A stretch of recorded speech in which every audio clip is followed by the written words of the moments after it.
जलगांव के चोपड़ा तालुका में हरी मिर्च की तुड़ाई का काम शुरू हो चुका है, लेकिन किसानों की चिंता बढ़ गई है। स्थानीय बाजार में उचित भाव नहीं मिलने के कारण किसान अपनी मिर्च गुजरात के सूरत बाजार में भेज रहे हैं। फिलहाल वहां हरी मिर्च का भाव 30 से 32 रुपए किलो मिल रहा है। किसानों का कहना है कि उत्पादन, तुड़ाई और परिवहन का खर्च देखते हुए ये भाव बेहद कम है। मिर्च की खेती से लेकर फसल तैयार होने तक किसानों को बड़ी लागत उठानी पड़ती है। इसके बाद तुड़ाई के लिए मजदूर और बाजार तक पहुंचने का परिवहन खर्च भी किसानों को उठाना पड़ता है।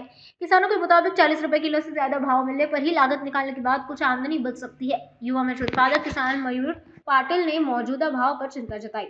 ची लागवड क्षेत्र आम्ही 2 एकर मिरची लागवड क्षेत्र केलेलं आहे। सिंजेंटाची 1085 म्हणून व्हरायटी लागवड केलेली आहे आम्ही, आणि हा आता दुसरा तोडा आहे आमचा। आम्ही सुरत मार्केटला माल पाठवतोय मिरचीचा।